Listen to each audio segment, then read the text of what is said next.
What's going on? Welcome back. We got a little bit of a different video today. We're going to be changing guitar strings. So, for those who don't know, I have a Kiesel guitar, 7 string. The scale length is 27. So it's very it's very long. Okay. So if I was to put heavier gauge strings, they'd feel super tight, like cables. So I compensate for having such a long neck. I put lighter gauge strings, and because I can't seem to find a good just like one pack set that I like, I wind up having to combine sets.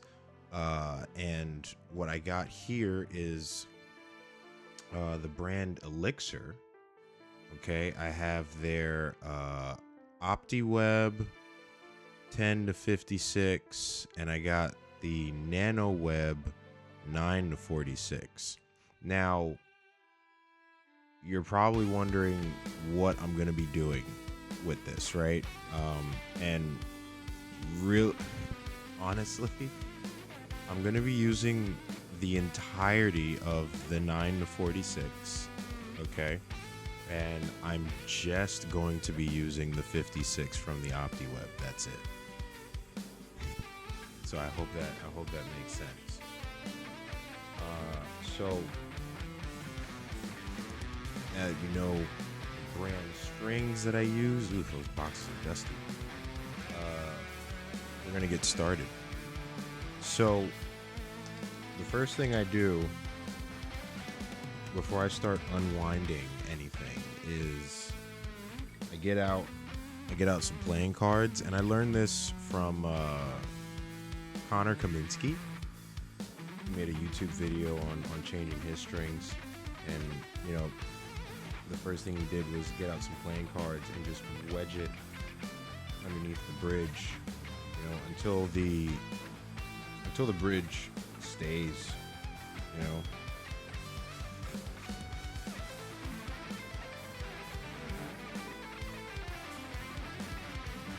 Right here, I still got a little bit of wiggle. Normally, I just leave the set of cards out, but doing that all the time just leaves a mess everywhere. All right, so now there's no wiggle there, but what we're gonna check for is the height of the bridge. Yeah, so that's a little too high, so we're gonna start taking some out. Take out like 2. See how it looks. It's a little bit better. I think we can take out 1.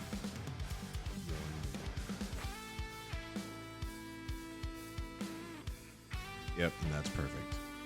These are also what I have I have very thick cards. These are like plastic holographic cards. You can see them in the light here. I saw them online and I thought they were cool, so I had to buy them. So now that our strings are taken care of here, we're gonna start unwinding. And on this guitar, we have locking tuners, so we don't have to do the whole, leave some slack, band it. We just pull the string through as tight as we can, and then use the locking tuners underneath to lock it in place. Do that right now. One thing I definitely got to invest in is a lavalier, wireless. Something to hook up that'll work nicely with my DAW and my OBS, just because having this boom arm is very inconvenient. But it's all right. We're gonna deal with that. All right. So now we're gonna start taking out or undoing the lock. One thing I did notice about having this headstock here, so how my headstock is I have 3 on the low and 4 on the high. It's Kiesel's like reverse. The one thing I don't like is the bunching up of the locking tuners at the tip of the headstock, because like my finger, I got some big fingers, and like trying to unwind one without affecting the other one, or just like my knuckle will just like bump into the tuner, and it's just it's annoying. But regardless, we're gonna take these out. Sometimes you gotta undo a little more because you... All right, and they're out. Nice. And now this whole time we're leaving the whammy bar in. We're not taking the whammy bar out. You know, you never know when you need that bar, so you just leave that in there.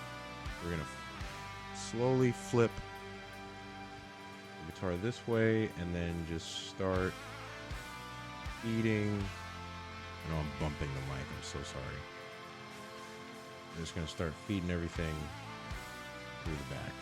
Unlike some brands, these strings are not color coded, so kind of just gotta know your thickness. But if you do it one by one out the pack, you know, just open everything all at once, then you're okay. We got the strings out. We're gonna do the sloppy wind here. Just twist that around, and then into the garbage it goes. Okay. And now we grab our 9 to 46.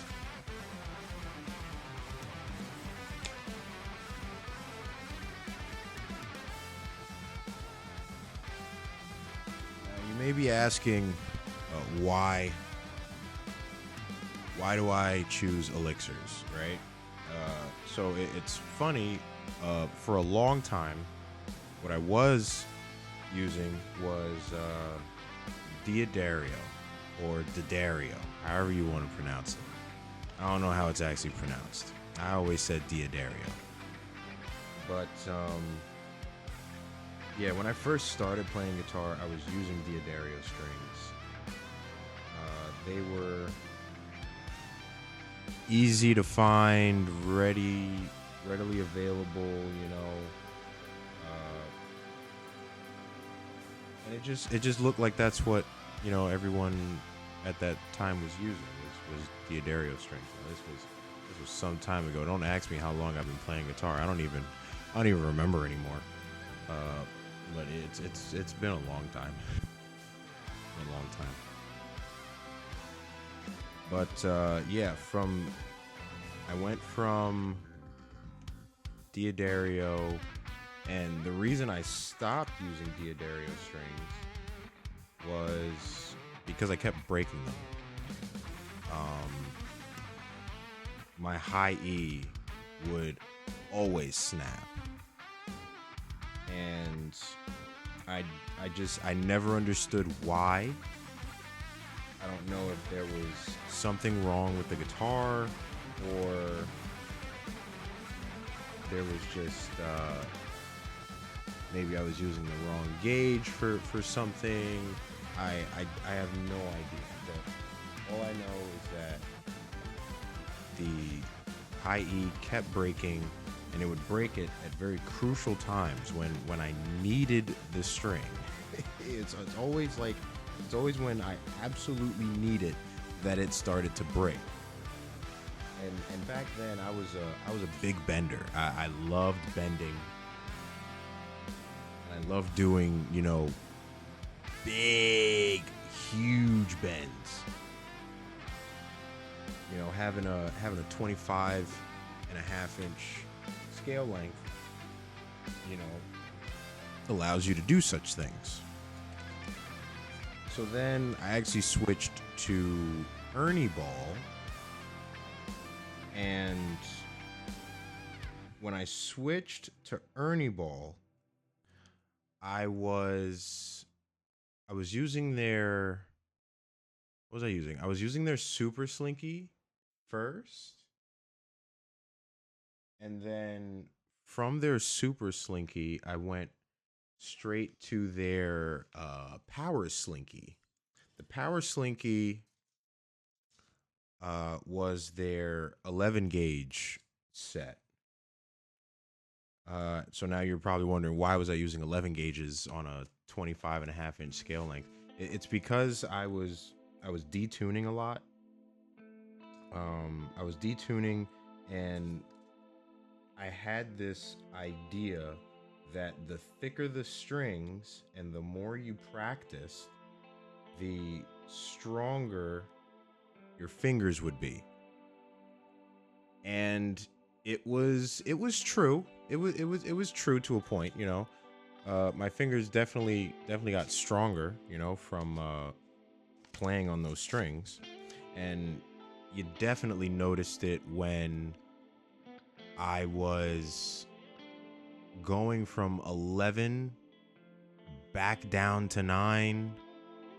Like the bends the bends would turn into, like, uh 2 whole step bends, and it was ridiculous. But the problem I had with Ernie Ball was I sweat a lot, and when you sweat a lot, that moisture hitting metal, things start to rust, and get all disgusting, and then it kills the tone. You go from these very bright, open sounding strings to now this very dull and boring thing, and it was just very uninspiring. So great string companies, okay, very great string companies.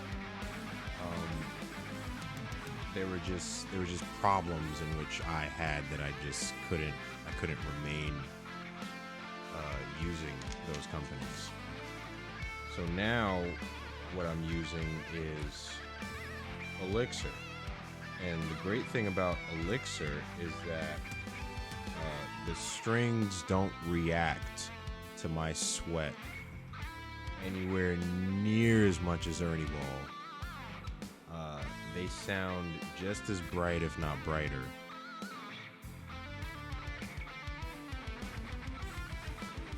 And another thing to note is that I'm pretty sure that when you buy a Kiesel guitar,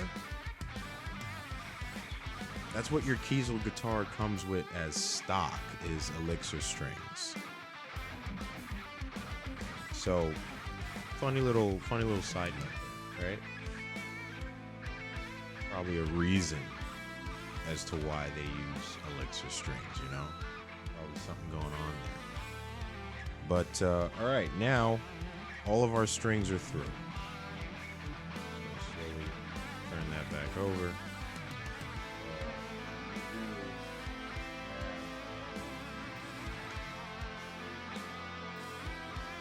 A little microfiber cloth here and just get some of this dust out. Not going too crazy.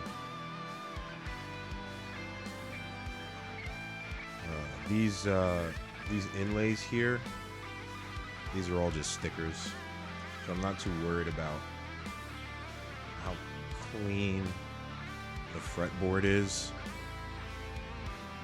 At the end of the day, it's just like some vinyl stickers. It's nothing crazy. We'll get some of the dust off the headstock.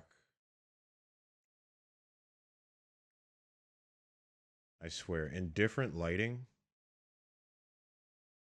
this top is phenomenal.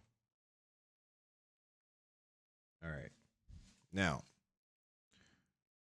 to what I was saying in the beginning of the video is that we have locking tuners, right? And what do you do with locking tuners is you just feed the string all the way through. Make sure that's all the way in the bridge. Pull that as hard as you can, and you tighten the lock at the bottom until you start feeling some tension. You got some things from people that say, don't tighten it too much. You know, if it gives you some pushback, then like that's it. You don't got to do any more. Whatever works. At the end of the day, can parts be replaced? Yes. Do you want to always replace them? No. But can they be replaced if you make a mistake? Yes.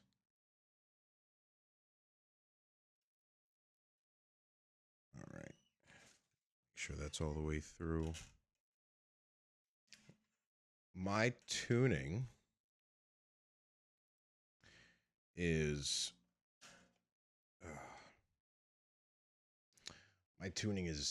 a whole step down. I am in D standard. Yeah, D standard with a low A.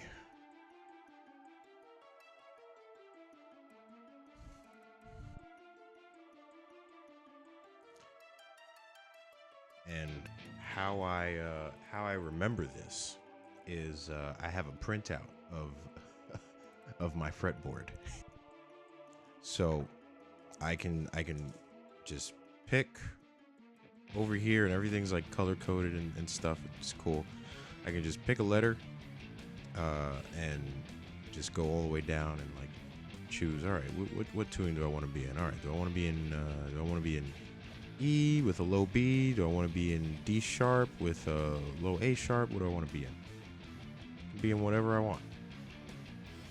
And I got it all right there, so I don't have to constantly look up, oh, what is this tuning and all the everything? What is this tuning and everything? And I think there's also, I mean, I'm thinking about it the hard way. I'm pretty sure there's a thing where I'm not that great at music theory, but it's like thinking of everything are fourths apart or fifths apart, something like that. Not too sure what it is, but I'm pretty sure that is like the proper way of looking at what your tuning is supposed to be.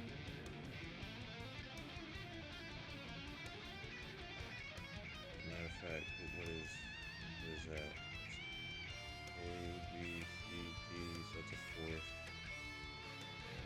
D, E, F, G, that's a fourth.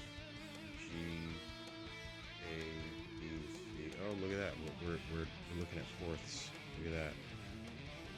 Look at that. Knowledge, people. I'm still keeping that because I'm a visual learner. Oh boy.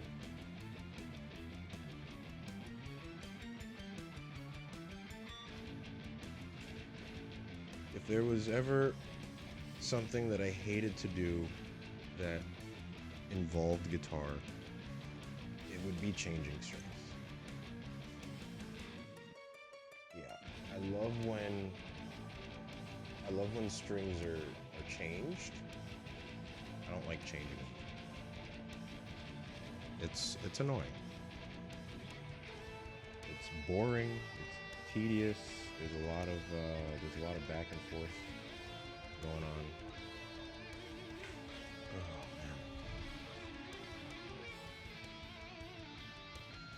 It's actually funny that I'm even doing this right now. The only reason I'm doing this is because I have a solo to record.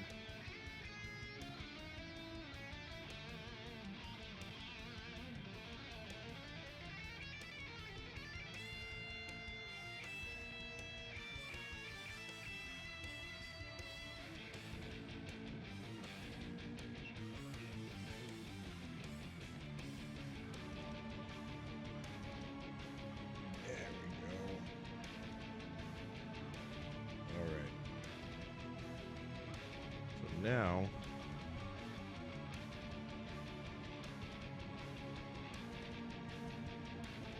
now what we do is we turn on our tuner. And we just start tuning the guitar up.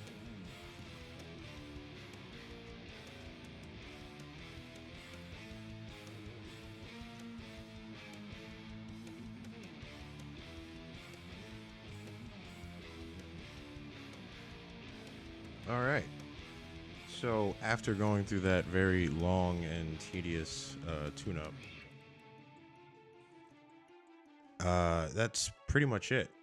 You just, I mean, there's also like massaging the strings, which I could go through, but like that's probably probably one of the more annoying parts with this is massaging the strings.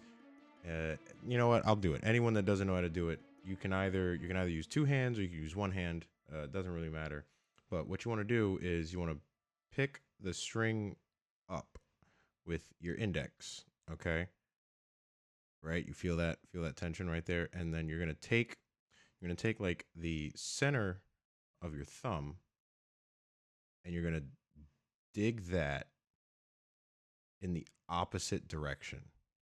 So you're picking up, pushing with your index finger this way, right? And then pushing with your thumb that way. And then you're just doing that. So it's almost like you're pinching the string, but you're not just keeping your fingers together. They're separate. So there's like opposing forces, and then you just move your hand up and down the neck, you know, doing that pinching in different areas.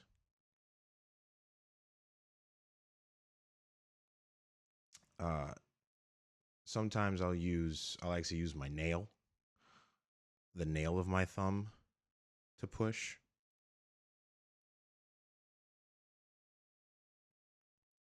If anything in changing the strings wasn't tiresome, this right here, this is tiring. Like I hate this part.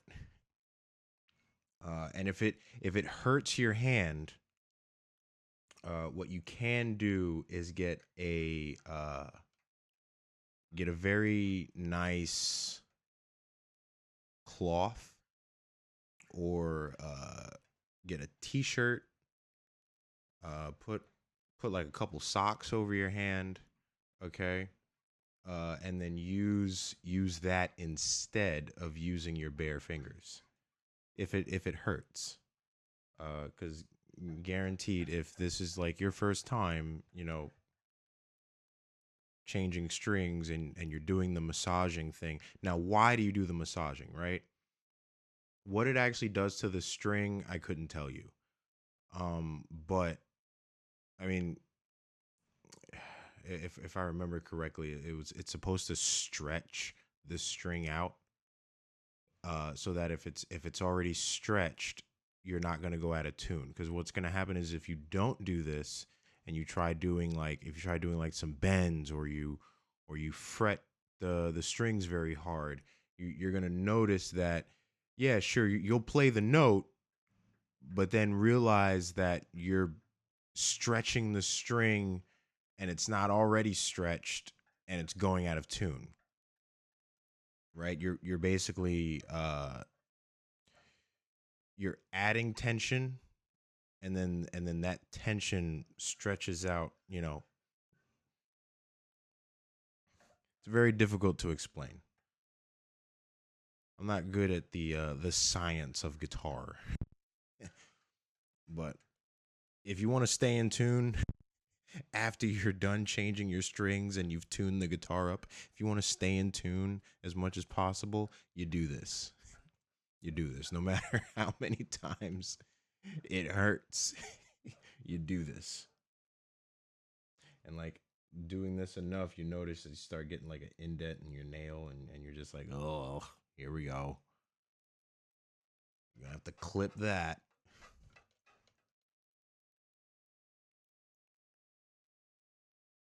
They should really make a machine for this.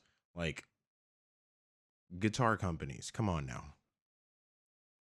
Years and years and years and years of guitar players having to massage their strings, and we can't come up with a tool for this. And if there is a tool out there, somebody let me know. I want to know. I want to know. Genuinely want to know. All right. But that's it. Guitar is all tuned up. Not really gonna demo any tones right now. Just wanted to show this process. And yes, I know for all you people that are probably losing their minds over this. Yes, I will clip that. Okay, I'm just not clipping it right now. My arm's tired.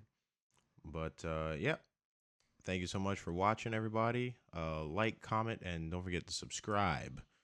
And I hope you all have a great day.